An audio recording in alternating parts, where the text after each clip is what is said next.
Du vol de chaîne à la chaîne GOAT, jusqu'à un joueur devenu si fou qu'il a perdu plus d'1 million. Des moments où des joueurs de la National Football League ont perdu le contrôle, dont un devenu incontrôlable. La police a dû intervenir. Parce qu'après ce match, où les Raiders avaient une chance de battre les Chiefs et ont perdu. D'abord, Davante Adams a jeté son casque de dégoût, puis il a complètement perdu le contrôle en rejoignant les vestiaires. De la frustration de la part d'Adams, et waouh. Maintenant, pousser un homme adulte, c'est hors de contrôle pour n'importe qui. Même si Davante a aussitôt présenté ses excuses sur Twitter, la victime a porté plainte, affirmant souffrir d'un coup du lapin, de maux de tête et d'une possible commotion cérébrale. Le département de police de Kansas City a alors inculpé Davante d'un délit mineur. Qu'un joueur devienne criminel n'a aucun lien avec la perte de contrôle de Myles Garrett, qui lui a coûté plus d'1 million. À la fin d'un match de rivalité, les caméras ont surpris Myles se battant avec Mason Rudolph quand l'impensable s'est produit. Eh bien, il a plaqué Rudolph. Rudolph n'a pas aimé la façon dont il a été plaqué. Oh mon Dieu, oh là là. Oh mon Dieu! Jamais un joueur n'a utilisé un casque comme arme. L'histoire a circulé partout des semaines et Myles a été condamné à une amende de 45 000. La National Football League a finalement suspendu Myles sans salaire pour 6 matchs, ce qui lui a fait perdre encore 11 millions en chèques qu'il aurait dû toucher. Perdre plus d'1 million à cause d'une seule erreur, c'est fou. Mais ce qu'un autre joueur a fait plus de 10 fois a été comparé à un film célèbre. Les Jets étaient en train de se faire complètement écraser 37-20, ce qui a rendu l'un de leurs joueurs, Michael Clément, furieux. Il a donc longé la ligne de touche désignant les fans des Browns et leur lançant seulement 2 mots.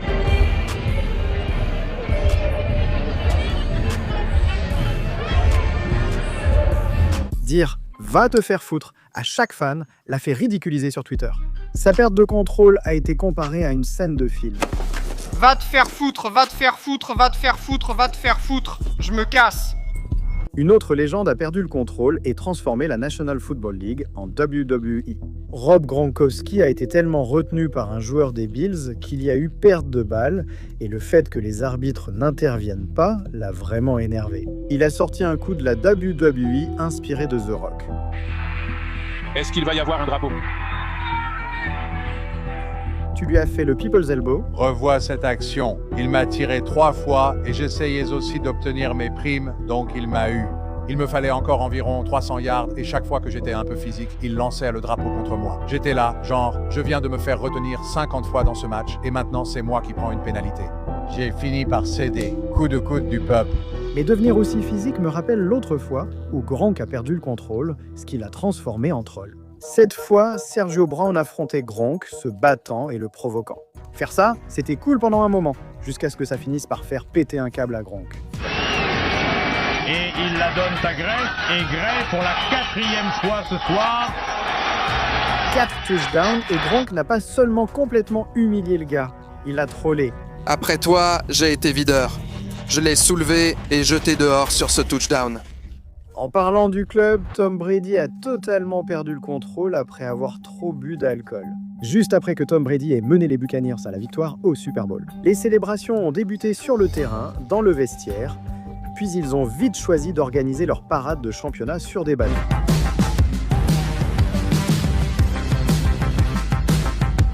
Et ce n'était pas amusant que pour moi. Tom Brady fêtait avec ses coéquipiers, célébrant à tel point que les caméras l'ont filmé si ivre qu'il a dû être escorté dehors. Aussi drôle que ce soit, les gens ne parlaient que de la façon dont Tom Brady avait perdu le contrôle de son alcool et failli perdre le trophée du Super Bowl.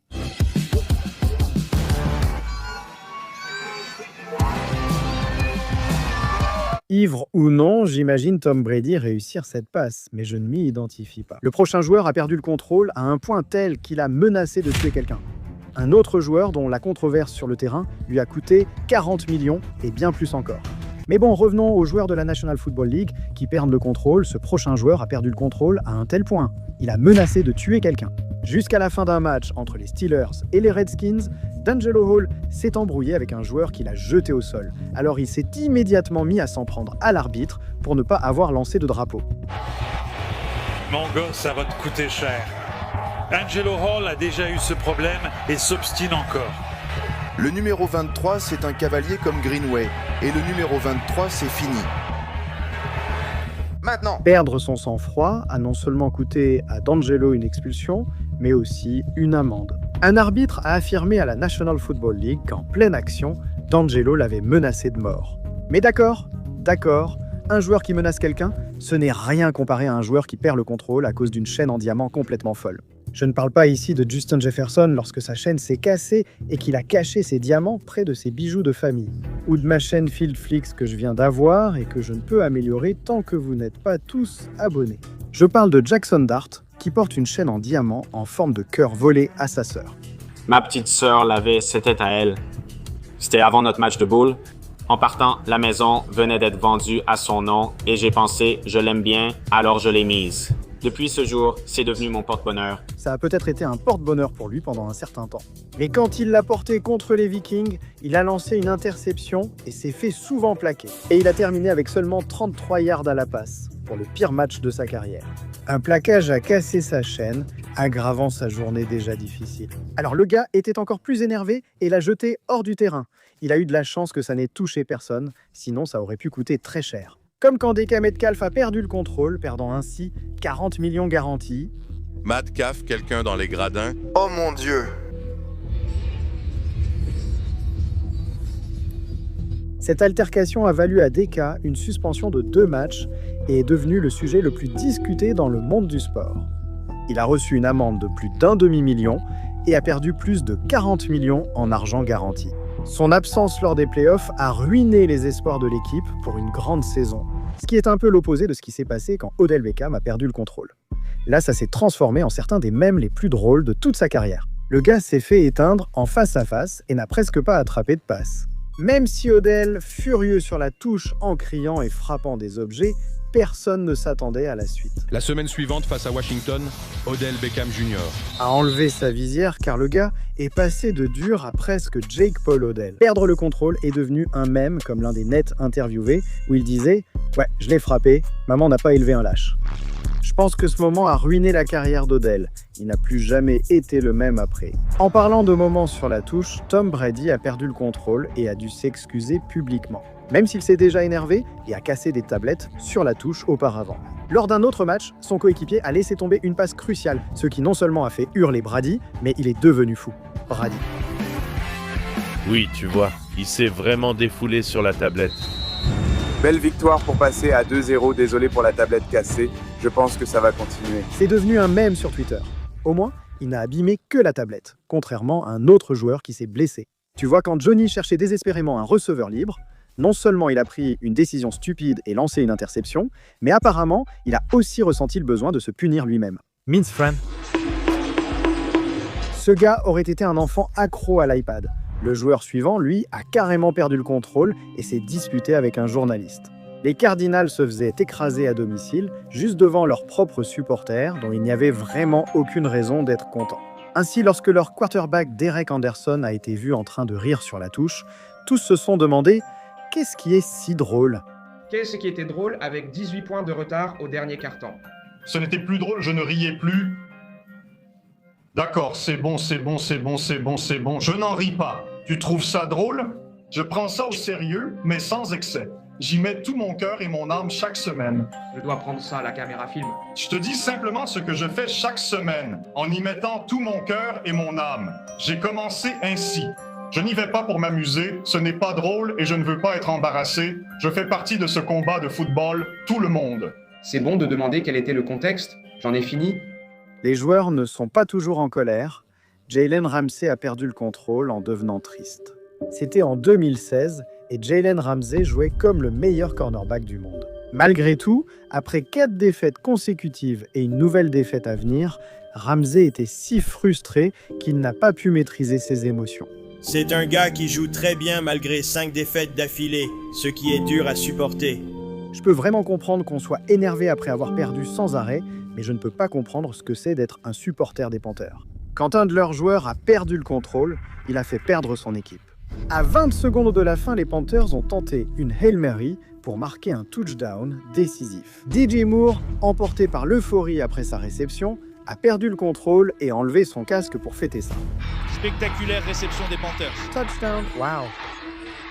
Son équipe a reçu 15 yards de pénalité pour conduite antisportive après avoir retiré son casque, et leurs adversaires ont appliqué la sanction lors de la transformation. Transformation à 48 yards. 5 pour toi, c'est tellement bon. Waouh! Un coup de pied gagnant facile s'est transformé en raté, envoyant le match en prolongation où les Panthers ont finalement perdu.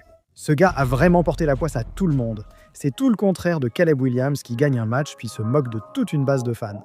Caleb a vu les fans des Packers se moquer constamment de lui parce qu'il se peint les ongles comme une fille, utilise une coque de téléphone rose à strass et joue comme ça contre eux. D'habitude, c'est parce que lors d'un match récent, il a joué comme un dieu et a non seulement mené son équipe à une remontée, jusqu'à ce qu'il surprenne les Packers par un touchdown décisif à la dernière seconde. Il lance en profondeur, il tente le coup. Oh, une passe de classe A pour Caleb Williams. Il ne s'est pas contenté de les provoquer en célébrant juste devant eux après. Comme Caleb savait que les fans et les joueurs des Packers portent toujours leur célèbre chapeau en forme de tête de fromage et que ça avait l'air gênant, Caleb s'est moqué d'eux en faisant du bénévolat juste après avoir ridiculisé les Packers, tout en portant un énorme chapeau en forme de râpe à fromage. Mais il n'est pas aussi drôle que ce qu'un journaliste a fait pour rendre fou un joueur de la National Football League. Tout cela car Jim Everett, quarterback réputé pour être une mauviette, évitait toujours les plaquages. Ainsi, un intervieweur a délibérément manqué de respect à son nom en l'appelant Chris Everett, la célèbre joueuse de tennis.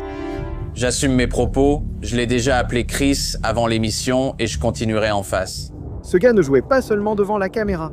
Quand Jim est arrivé dans Reporter, tout a basculé. Chris Everett, ravi de t'avoir dans l'émission. Tu sais, ça fait environ 5 ans que tu m'appelles comme ça. Si tu m'appelles encore Chris Everett en face, comme déjà fait, tu ferais mieux de recommencer. Pause pub. Chris? Mais d'une certaine façon, faire ça ne l'a pas complètement exclu de la National Football League, comme Antonio Brown quand il a perdu le contrôle. Ce n'est pas surprenant, car au fil des années, le monde a vu ce type fou perdre la tête, que ce soit sur Instagram, en direct ou face à la police. Et Charles, tu fais n'importe quoi ou agis comme un fou pendant les interviews. Ça veut toujours dire le football, tu sais. AB s'est même énervé pendant des matchs et a renversé des bidons de Gatorade sur la touche. Mais la dernière fois qu'il a perdu le contrôle, il a accompli un acte inédit en National Football League. C'est Antonio Brown sans son uniforme, nous dit-on, sans son maillot, en train de quitter le terrain en courant. Qu'est-il arrivé à Antonio Brown? Est-ce qu'il a abandonné? Je n'ai jamais vu un gars quitter le terrain comme ça. Et est-ce que c'est sa dernière chance? Il n'est plus un Buccaneer, et son entraîneur ne mentait pas, car il a été immédiatement libéré de l'équipe. Aucune organisation n'a plus voulu de lui après cela, et ce match contre les Jets fut son dernier en National Football League. Ce joueur pourrait finir comme lui, ayant perdu le contrôle et été expulsé d'un match. Il marche là, devant Dak Prescott. A-t-il craché? Est-ce qu'il lui a craché dessus? Et la référence 98 des arbitres l'a disqualifié du match. Wow, ce gars est un cracheur. Mais un autre joueur, ayant perdu le contrôle, s'est accidentellement frappé la tête. Dan Carpenter s'est avancé pour tenter un point supplémentaire facile. Carpenter! Il le rate! C'était déjà son 6e extra-point manqué cette saison. Après l'extra-point, il jouait pour gagner. Ouf, un coup direct sur lui. Les Shannon là-bas. Je ne sais pas quoi dire, à part qu'un joueur a perdu le contrôle et qu'un fan est reparti avec un souvenir. Après que les Jets ont lancé un ballon hors limite et que les arbitres ont sanctionné les Chiefs pour une faute de tenue, Marcus Peters, très énervé, a perdu le contrôle de ses émotions. Peters a tout simplement soulevé le drapeau sur cette action contre les Chiefs. Il a pris le drapeau. Ce fan a eu la chance d'obtenir un drapeau, puis doit partir à cause d'un joueur ayant perdu le contrôle et risquer de blesser quelqu'un. Gardez les yeux sur le ballon pendant le touchdown, la réception. Touchdown et Donna. Danny, tout excité, a lancé le ballon au visage d'un vieil homme, brisant ses lunettes qui ont volé de sa tête. Ils ont tous les deux de la chance.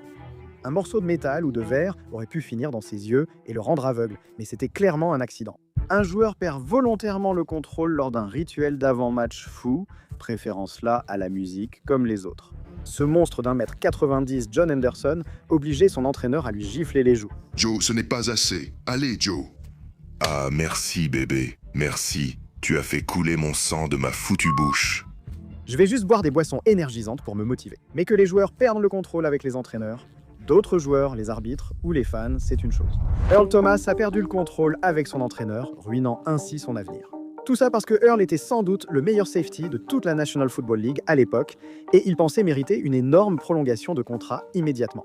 Alors, pour essayer de le garantir, il a quitté le camp d'entraînement et menacé de ne pas jouer cette saison sans être payé.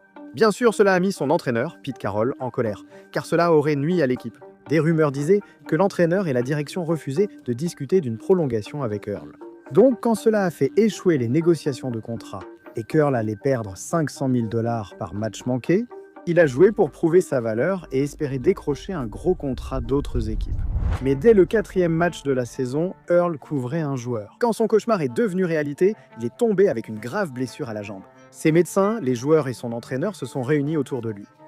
Earl pensait seulement à la façon dont il avait choisi d'aider son équipe. Cela s'est fini par une blessure qui pourrait dissuader les équipes de lui proposer un contrat. Alors, quand il a finalement été évacué sur une civière, toute cette émotion accumulée l'a fait perdre le contrôle. Je pense que mon temps est fini, tu sais, Pete. Au bureau, il ne m'appréciait plus comme avant. Je viens de parler avec le coach Carroll. Il disait vouloir m'inclure dans les plans pour un nouveau contrat. Mais je me suis blessé la semaine suivante et je pense que je me suis aussi pénalisé, tu sais, par mes propres actions en me faisant prendre en dehors du terrain. Qu'est-ce que tu veux dire par là? J'ai fait un doigt d'honneur à Pete car je le trouvais malhonnête. À quoi pensais-tu quand ils t'ont évacué du terrain blessé? Je parlais surtout à Pete car j'avais déjà vécu ça et savais que c'était cassé. Quand il est venu, il faisait semblant d'être inquiet. Je lui ai dit « T'as gagné, frère ». Mec, sois compatissant envers Earl. Au lieu de devenir le safety le mieux payé, Earl, avec sa jambe cassée et ses soucis avec l'entraîneur, a effrayé les équipes qui ne voulaient plus lui offrir autant. Il a donc dû accepter un contrat moins cher avec les Ravens.